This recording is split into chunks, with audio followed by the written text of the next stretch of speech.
Estamos con Hernán Chaparro, psicólogo social, para hablar sobre lo que podría ocurrir en estos escasos días para la segunda vuelta. Hernán, bienvenido. ¿Qué tal? Muchas gracias. Y profesor de la Universidad Católica, Profesor de la Facultad de Universidad Comunicaciones. Católica, ex Hasta ahí nomás. GFK. Bueno, ¿viste el debate Sí, técnico? sí, lo vi, lo vi, A lo vi. ver, tus impresiones. Eh, ¿Alguien me- ganó ahí? yo creo que Juntos por el Perú avanzó un poquito, mejoró un poquito su imagen, ¿no? Yo tengo un balance más político. La parte Sí, sí, sí, técnica, sí. más o menos puedo entender, obviamente, este, pero, digamos, en términos de avance en lo político, eh, parte de la discusión era eh, además que durante todo el debate, quienes estuvieron del lado del Fujimorismo repetían de una manera muy poco creativa, es orden versus caos, ¿no? Y esa era un poco la idea, ustedes son el caos. Y ahí lo que hubo fue, digamos, no en lo más ordenado posible, si quieres, del lado de Juntos por el Perú, pero un conjunto de técnicos, algunos mejor que otros, pero en general diciendo, oye, acá hay técnicos, ¿no? Yo creo que ese es, digamos, para mí el balance, ¿no? Lo otro es que, O sea, no fue goleada por parte del Fujimorismo. no, yo creo que no. Lo que pasa es que, mira, Es estamos que eso se esperaba. tan polarizados, digamos, que cada quien está tan sesgado, todos estamos sesgados, hay que siempre Sí. estar un poco mirándonos, ¿no? De manera lo más crítica, si se quiere, posible, para no caer en esos sesgos, pero cada quien interpretará, sospecho, pero mi sensación, por lo menos mi opinión, es de que la imagen previa era el Fujimorismo a nivel técnico, ¿no? Tiene un Mm. equipo técnico, tendrá cuadros, Juntos por el Perú no, y resulta que, bueno, han en el proceso conseguido cuadros. Si la damos más finito, digamos, yo te diría que del lado del Fujimorismo tenían cuadros, pero resulta que apareció repentinamente personas que yo creo que tienen toda una trayectoria profesional y súper reconocida, como es Carlos Neuhaus, pero que les acaba de incorporar, ¿no? Mm.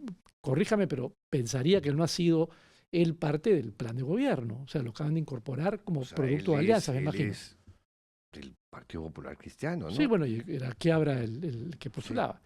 A lo que voy es que, y así me parece que hay otra persona más que apareció por ahí, eh, eh, entonces a lo que voy que es este tema de estar ocultando, medio raro y creo que desdibujó si ellos querían decir, acá tenemos los técnicos, ¿no? Pero en fin, los mostraron y creo que cada quien expuso también de nuevo, unos más claros, otros menos claros, pero entramos luego si quieres a ese detalle, pero hubo un plan de gobierno ahí que está claro, callaron ciertas cosas que además no estaban en el tema. Y del lado de Juntos por el Perú, a pesar que mostraron técnicos, me parece que un poco desarticulado, ¿no? Es casi como que los opuestos. Mientras en el lado del Fujimorismo se veía muy cliché y muy forzado es buscar el momento en el cual iban a decir, pero nosotros somos el orden y ustedes el caos, ¿no? Del otro lado, casi como que no había una línea que articulara, ¿no? En algún momento uno u otro decía, pero ustedes han sido gobierno, ustedes manejan el poder desde el Congreso, ¿no? Juntos por el Perú al Mm. Fujimorismo, pero eso era como que por momentos, y digamos, es parte de lo que uno podría esperar como crítica de parte de Juntos por el Perú, pero tú no veías, digamos, una estrategia, porque finalmente, una estrategia de comunicación, porque finalmente son momentos, o sea, momentos donde se desarrolla un proceso de debate, es un proceso donde se juntan ciudadanía y políticos que están buscando reforzar ciertas ideas fuerza, que esto se repita además por los clips, los Ujú. rebotes y los comentarios posteriores, y por lo tanto es un momento importante donde tienes que tener una estrategia que pasa por, digamos, identificar tus fortalezas, debilidades, tu análisis de la competencia y ver cómo vas. Yo personalmente no vi Nada de mucha eso. estrategia detrás, ¿no? Me parece que era juntar, ¿no? Sinesio López, que es una persona que ha contribuido tanto al análisis político del país, digamos, temas de reforma del Estado, digamos, y ninguno de los dos, ¿no? Porque eran personas que tienen su trayectoria propia y respetable, uno en el mundo académico, el otro en el gobierno de Junín, si mal no recuerdo, Guaroc. Guaroc, eh, pero hubo muy poco de concreto sobre reforma del Estado, que es un tema tan importante yo por lo menos a nivel personal, para mí o sea, al costado de los debates que tenemos sobre la democracia, el futuro de la democracia, es el Estado. La gente puede ser no muy, eventualmente en el Perú, muy defensores de lo democrático, pero todo el mundo quiere a nivel de servicios públicos que funcione, ¿no? Entonces, y eso fue una parte, creo, débil en ambos lados, ¿no? Ahora, ¿qué debería corregir cada uno de estos grupos? Porque hay un bolsón de indecisos más o menos importante, que es el que tienen que seducir, persuadir, Claro. convencer para ganar las elecciones. A ver, ahí tú tienes el 80% grosso votó por otros, ¿no? De ellos, ya hay un porcentaje importante de gente que está diciendo que votaría por uno u otro, su mal menor, ¿no? Y después tienes, creo yo, en este sector de gente que no define, como digo yo, una novedad. Están los que siempre, digamos, porque tienen distancia de lo político, porque tienen otras prioridades, dicen esto no va conmigo, ya veré luego, decidiré, ¿no? Al final, más o menos 25% decide en segunda vuelta, última semana. Y después tienes lo que yo creo que es otra novedad y que es un tema de discusión en redes sociales por lo menos y también en conversaciones cara a cara, que es el tema de gente que dice que va a votar viciado porque está harta y cansada de votar por un mal menor. Entonces tienes como diferentes grupos, ¿no? Y yo creo que ahí el fuerte peso está vinculado a los antis, ¿no? Que son cosas más emocionales, ¿no? O sea, emocionales y con historia y argumento atrás, mayor, menor, pero que hay es vencer los rechazos, ¿no? Y los miedos, ¿no? Desde ese punto de vista, claro, el fujimorismo, ¿cuál es digamos, el mayor? Yo te diría, no hay no tanto miedo, sino rechazo, ¿no? O sea, quienes votan contra el fujimorismo, aunque no crean en Sánchez, es básicamente el rechazo al fujimorismo y de alguna manera el miedo a que cope más instituciones y digamos que se ha esforzado por decir todos los días, hace una semana, no sé, Miki Torres contando pues lo que les costó vacar a Castillo, ¿no? O que saliera Castillo. Y del otro lado es, yo creo que el miedo a que sea de nuevo la mala gestión de Castillo, algo de corrupción. Es una carga que puede tener intensidad, pero tiene menos historia, ¿no? Entonces,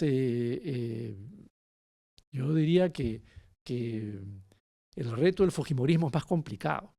Más complicado que más el de complicado, porque tiene más historia, más errores, si quieres llamarlo de esa manera, y todo está muy conocido. En el caso de Sánchez, a pesar de que, claro, él ha sido ministro de Castillo, reivindica a Castillo, está el tema con Antauro, que Antauro mismo insiste en estar ahí presente. Sin embargo, hay menos historia, digamos, ahí, pero puede haber igual miedos. Y claro, en ese proceso le ayuda este asunto de tener, digamos, equipo técnico que puede mostrar, que se ve poco coherente, porque, digamos, a quienes analizan el tema de manera más racional, si quieres, que se ponga a hablar Franque sobre una serie de cambios en el plan de gobierno, pero no vemos nada escrito sobre el tema. Nada. Entonces, un poquito complicado. Mejor dicho, sí está escrito el plan de gobierno. Claro, pero es otra cosa. Nada que ver con lo que dijo Franque en el debate. Así es. Entonces creo que hay ahí digamos, ánimos y fuerzas que hacen eh, digamos, creo yo que para Keiko sea un poco más complicado. Y el tema con Sánchez es que si bien tiene, digamos, menos historia y menos carga, vamos a llamarlo así, sin embargo, mira, creo que es la última encuesta de Ipsos a nivel de intención de voto, también preguntó de otra manera, ¿no? Intención de voto, pero por cada uno de manera independiente y para ver la convicción sobre el voto. Entonces ahí te preguntas en una escala, votaré de todas maneras, puede que vote, qué sé yo, no lo conozco.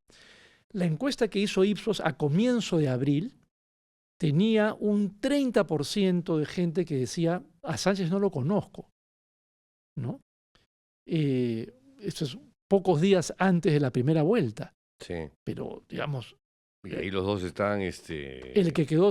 No, ahí todavía Sánchez estaba moviéndose puntitos, ¿no? O sea, creo que es 2 de abril, me parece, la encuesta. O sea, 10 días antes de la primera vuelta. Pero el 30% no lo conocía. La encuesta de fines de abril, que ya es posterior a la primera vuelta, solo un 5% no lo conoce. Pero resulta que ahora, no me acuerdo el número ahorita, pero creció muchísimo el porcentaje de gente que dice no votaría de ninguna manera. Que creo es las primeras reacciones, que creo que tiene que ver con la cobertura de prensa, donde todos los medios hicieron lo posible para invitar a Antauro, y él feliz, claro, iba a todo lado. Entonces esa parte del miedo se activó mucho, y habrá que ver ahora, ¿no? Con todos estos cambios que ha habido, ¿no?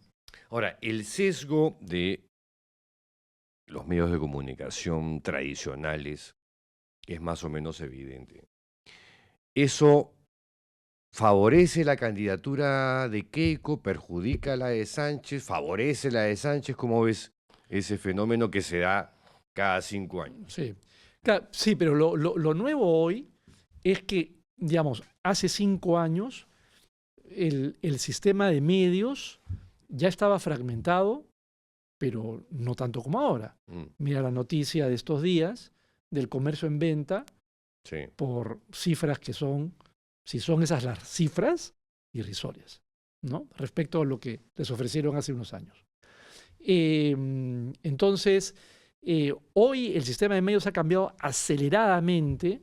El streaming es un protagonista de hace muy pocos años, ¿no es cierto? Hay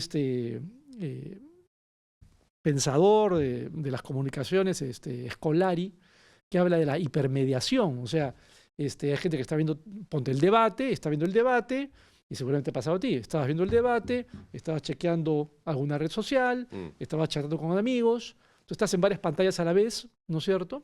Y aparte hablando eventualmente con alguien que esté contigo ese día viendo el debate. Y puede que el debate no lo hayas visto en televisión, sino lo viste en tu celular, y no lo viste en un canal, sino lo viste en un canal, pero a través de YouTube.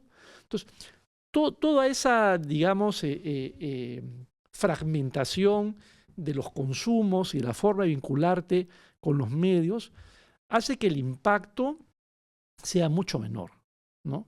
Mucho menor. Y más bien tiene que ver con que cada quien hoy, con mucha más facilidad, y es uno de los temas por los cuales eso en el mundo, ¿no? El crecimiento de las redes y ahora con inteligencia artificial más todavía, cada quien tiene su propia dieta de consumo informativo, ¿no?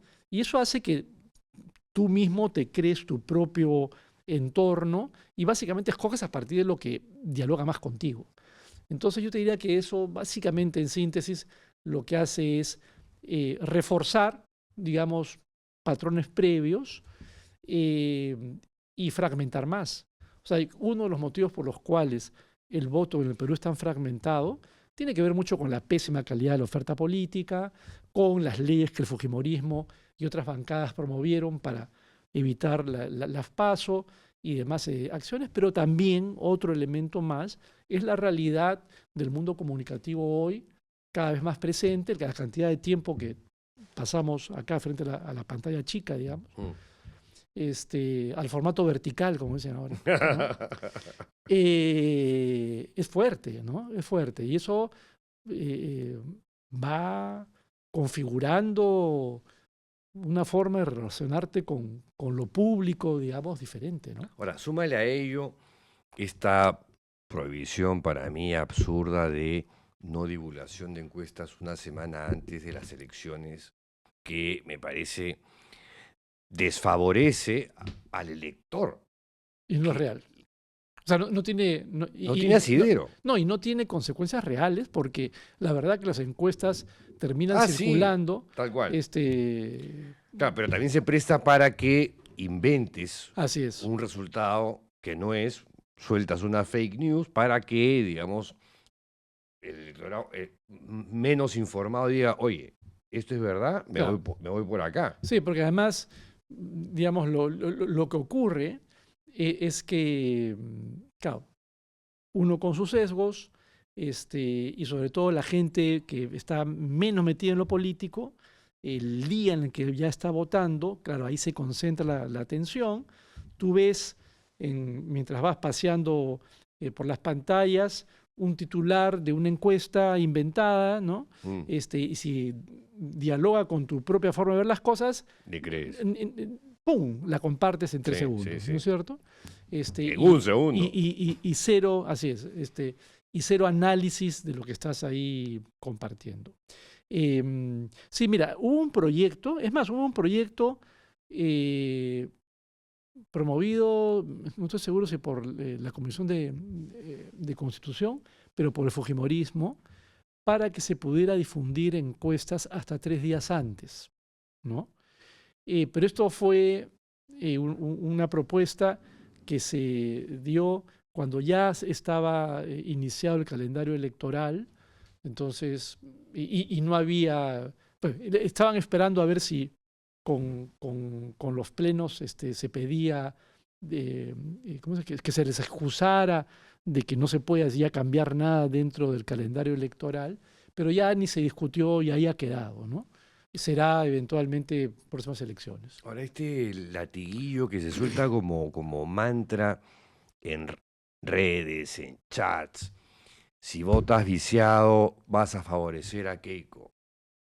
Bueno, depende a quién mires, porque los que quieren votar por Keiko, si votas viciado, vas a favorecer a Sánchez. Es verdad, es ¿no? para los dos. Sí. Y, o sea, mejor dicho, no solamente vamos a ver, el 30 y tantos % que hoy dice que va a votar por Keiko te dice eso, y el 30 y pico % que vota por Sánchez te dice exactamente lo mismo, ¿no?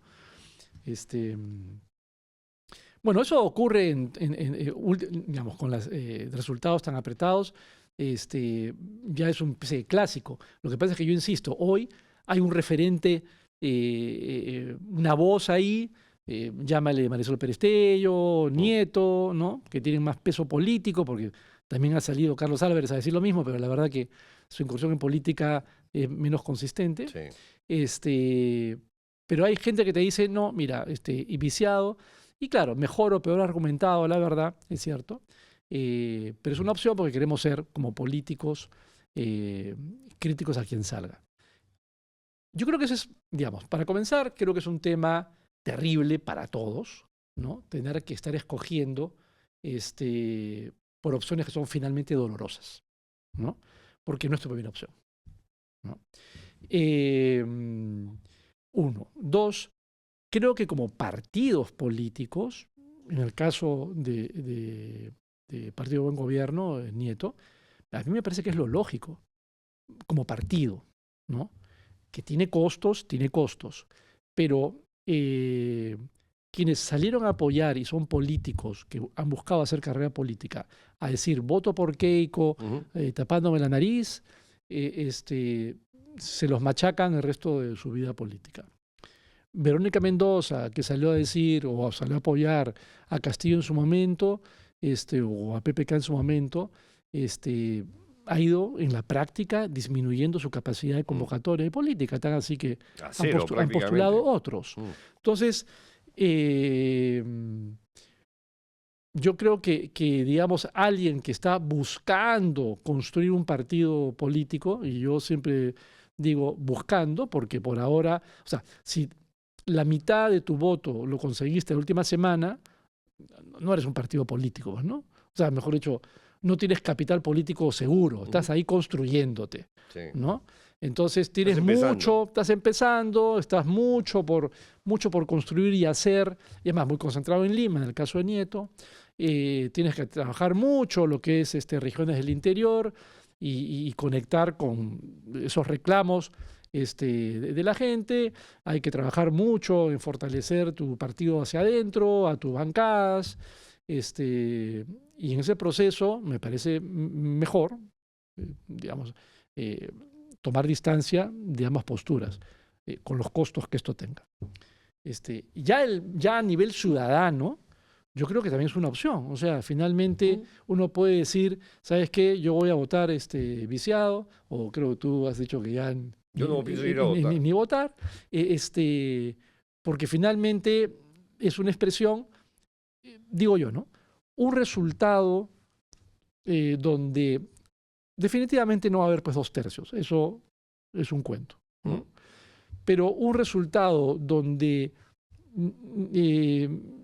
uno le gana al otro, pero teniendo 30 y pico %, es un mensaje a los políticos en el país de que la verdad hay un montón de ciudadanos que están hartos de la forma en que se hace política en el Perú, que están hartos de todo lo que se ha hecho antes, izquierdas, derechas, centros, porque la corrupción en el Congreso, digamos, es indudable que ha habido un liderazgo del fujimorismo y 4 bancadas más, pero también ha estado Perú Libre, en algunos casos Juntos por el Perú, etcétera. O sea, estar en el poder es un tema que en este país, o sea, los partidos políticos no lo entienden porque creen que es un abuso. Y por eso te decía al comienzo, lo que más me fastidió sinceramente era la poca densidad de propuestas e ideas sobre la reforma política.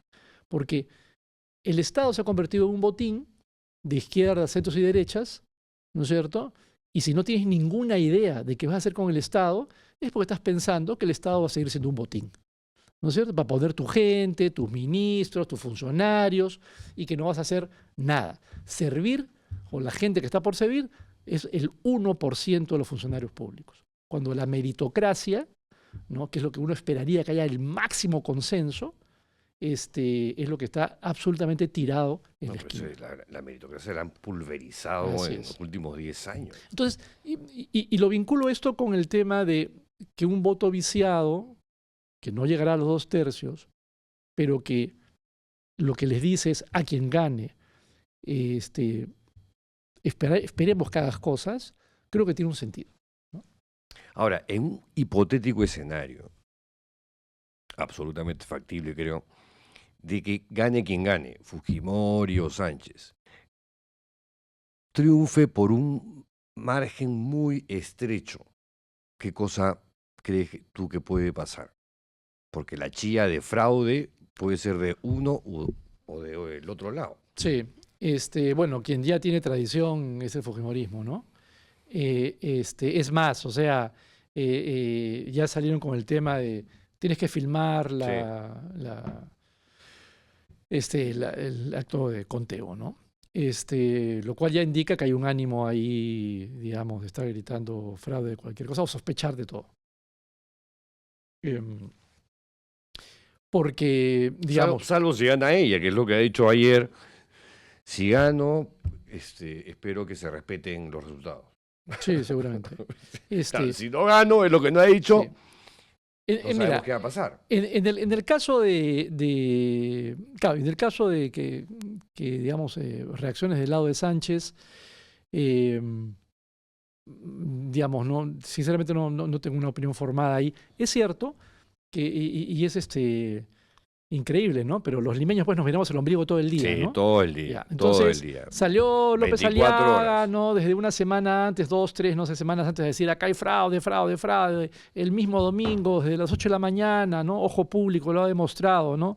Una serie de operadores en redes hablando de fraude desde las 8 de la mañana. Bien, bueno, pero ya, fraude y acá es la OMP, Jurado Nacional de Elecciones, la mano negra, Gorriti, qué sé yo.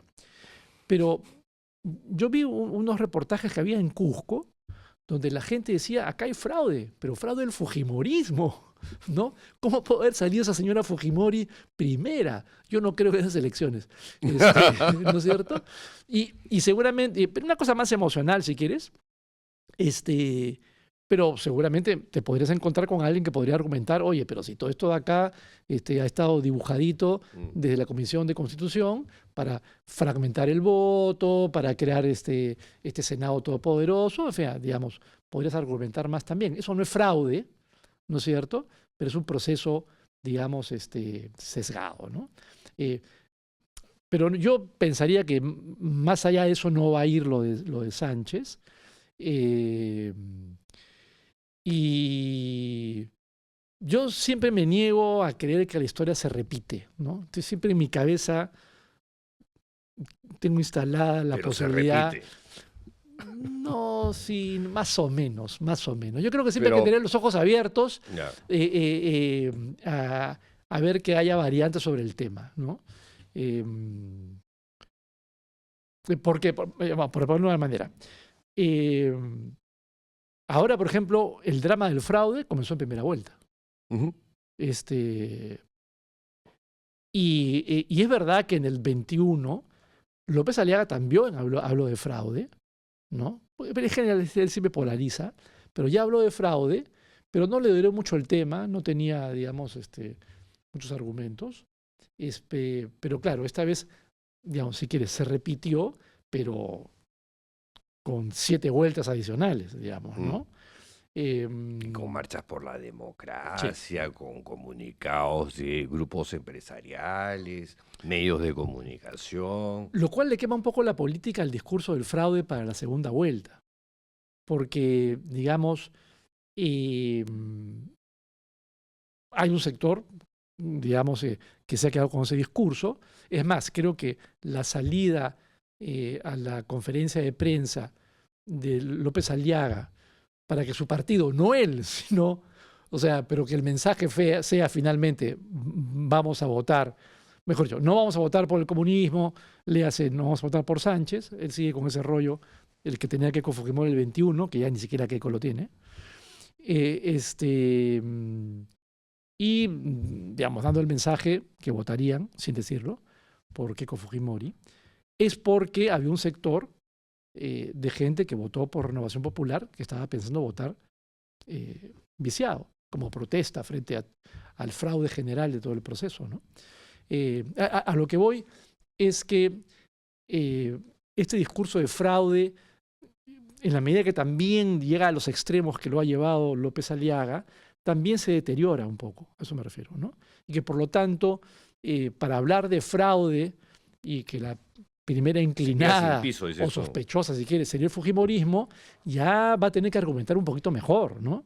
Porque incluso tienen, si mal no recuerdo, tienen un proceso judicial el fujimorismo por el levantamiento de dinero que financió a estudios de abogados o voluntarios, no me acuerdo ahorita, sí. Fueron voluntarios, así que no me queda muy claro por dónde fue lo del dinero, pero me parece que hay un proceso legal ahí, hay un juicio, hay una investigación, mejor dicho, respecto a dineros que se movieron vinculados a las investigaciones sobre un posible fraude de parte del fujimorismo. Entonces, digamos, mover eso ahora ya no es tan fácil, ¿no? Ahora, apelando a tu olfato político, ¿cómo ves o cómo avisoras un triunfo de Sánchez y un triunfo de Keiko Fujimori? ¿Cómo serían esos gobiernos en los primeros tiempos? A ver, vamos a ponerlos ahí. Empecemos por Sánchez. Ya.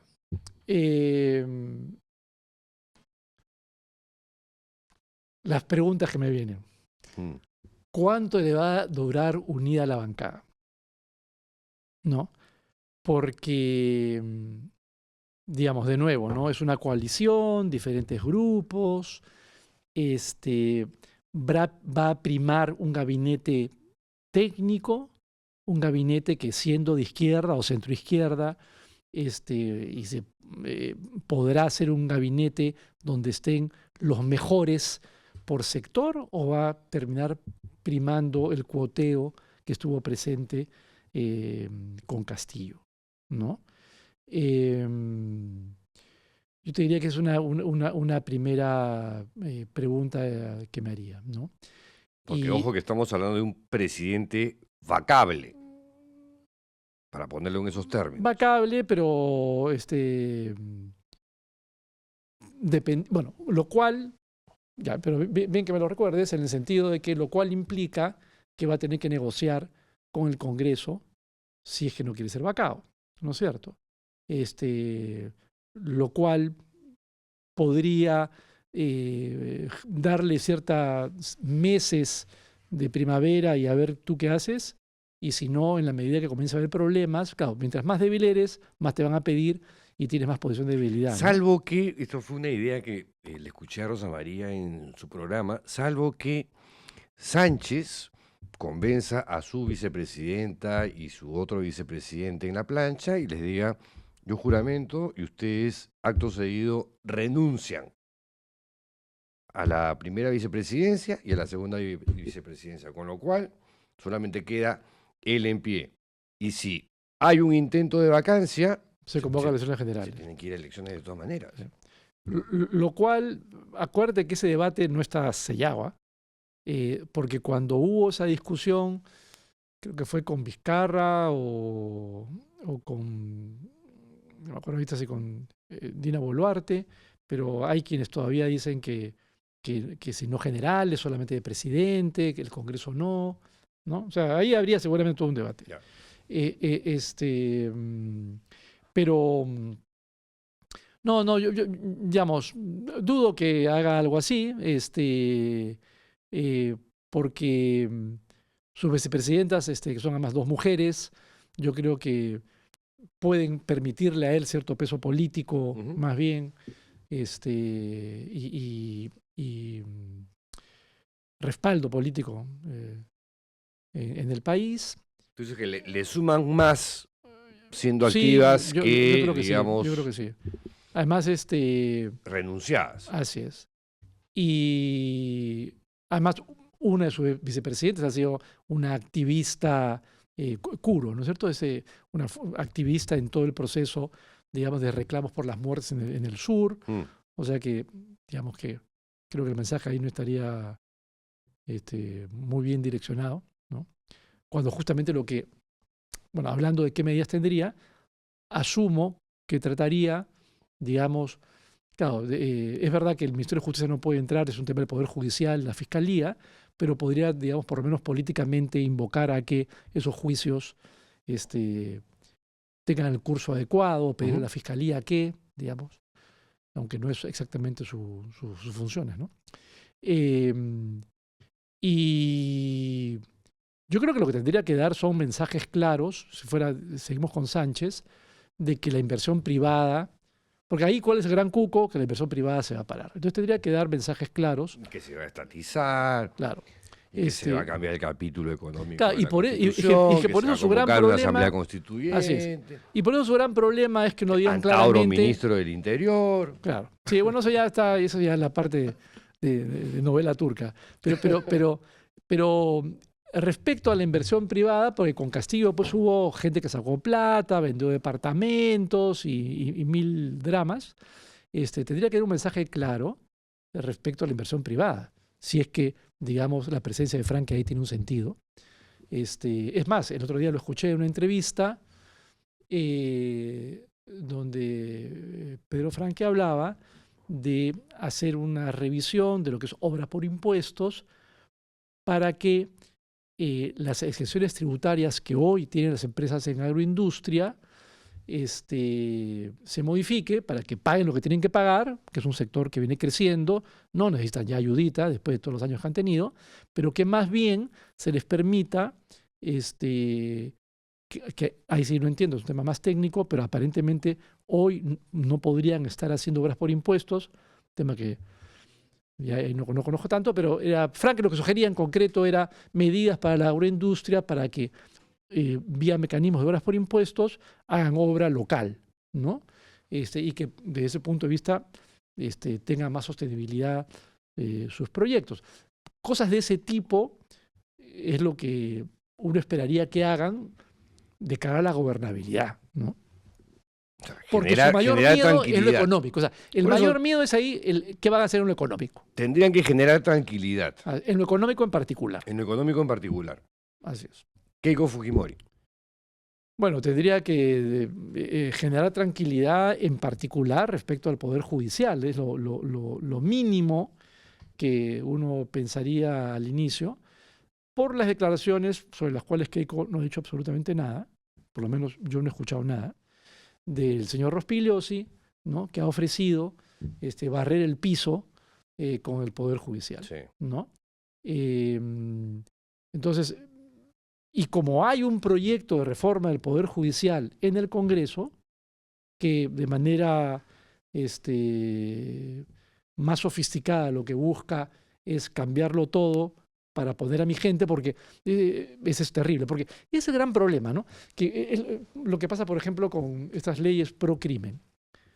Yo creo que hay una serie de leyes ahí que estaban mal, ¿no? Digamos, de lo que yo he podido analizar y ver, hay leyes que, por ejemplo, ¿no? Toda esta idea de esta figura ¿cómo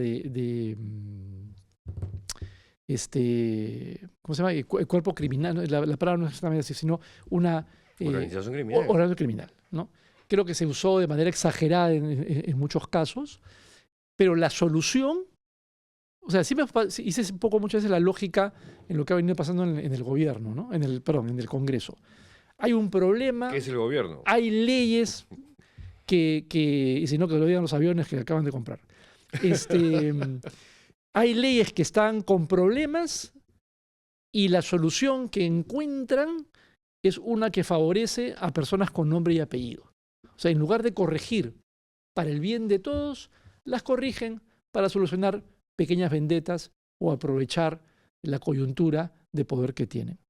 Entonces, y eso es lo que ha pasado con el fujimorismo en muchos casos. Y de siempre. Y en general con todas las bancadas. Y de siempre. ¿No? No, Entonces, y lo que han estado pretendiendo hacer con la decana del Colegio de Abogados de Lima, Delia Espinosa, para sacarla, otro ejemplo. inhabilitarla con una ley con nombre propio, que es la última del fujimorismo.